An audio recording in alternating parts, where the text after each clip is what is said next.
Leah Remini in her very public break with Scientology.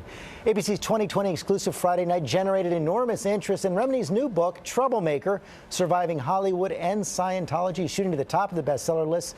Amy, you sat down with Leah over the weekend, and boy, she did not hold back. That's right, George. In the 2020 interview watched by millions on Friday night, Leah Remini told ABC's Dan Harris about her 30-year relationship with Scientology, a religion Remini's mother first introduced her and her sister to when they were just children. Remini says after years of slowly questioning Scientology, the beginning of the end happened at that star-studded wedding of fellow Scientology celebrity Tom Cruise to Katie Holmes. Remini says she was upset to find that a number of guests, including, she says, Katie Holmes herself, had filed what Scientologists call knowledge reports, complaining about her behavior before and at the wedding. Can you read me some key lines? Sure.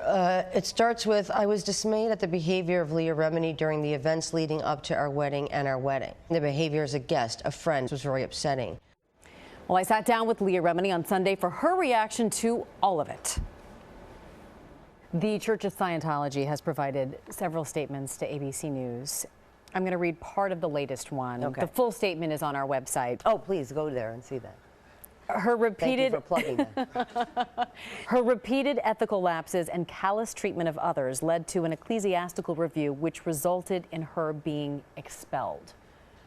What do you say to that? What do I say to that? I mean, Were you expelled? Well, I mean, that's like saying I broke up with you, you broke up with me. I mean, that I don't know when that happened. That didn't. I mean, I didn't get the memo that I was expelled. But I mean, if that's what makes them feel good, I was there, like I said, for over 3 decades. I don't know when these lapses occurred, but again, not a shining endorsement of an organization who says they have the answers to mankind. And certainly, I was there seeking help. So I really don't know what else to say about that. I mean, okay.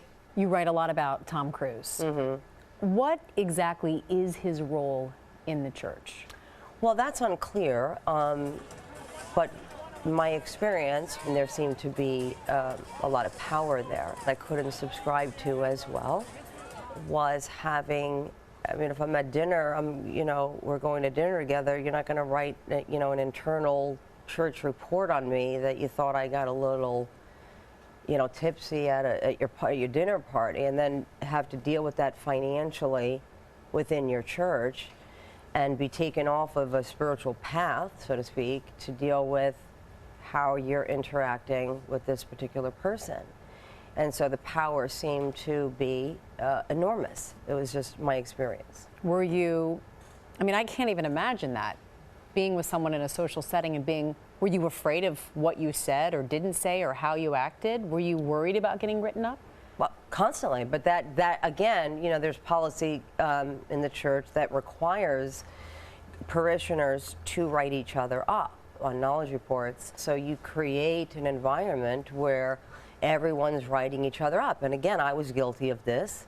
But what it does is it doesn't allow you to have the relationship with the person. You become a person who can't deal with your husband directly, your wife directly, your own child directly, and the church becomes your parent in that way. And then my role is pushed out. Cruise's ex-wife, Katie Holmes, issued a statement that we saw in Friday's special. And she said, I regret having upset Leah in the past and wish her only the best in the future. You're smiling. Yes, I'm smiling because it almost makes me want to cry. It makes me emotional because at the time the Katie and this particular crew were writing reports, it caused me a lot of time and pain and my family being reprogrammed. So at the time, I was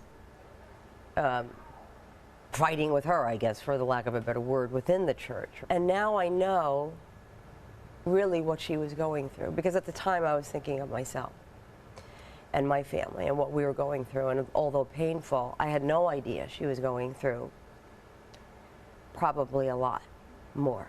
And looking back now and now seeing her and Suri out there in the world, and her being able to be with her daughter and live her life is, you know, I'm touched by it. I'm touched by it because I know now she did what she did, leaving in the way that she did because she had to protect her daughter, which in a way connects us now. And because part of what you did was to protect your daughter. right, because I didn't want my daughter to choose the church ultimately, which is what I felt I would be raising, was that you choose your church, which so many families do in these kind of extremist religions. I bet there's a lot you'd like to say to Katie. Yes, yes, but it's really because we both left that we're able to have this kind of grace towards each other because we're back to being human.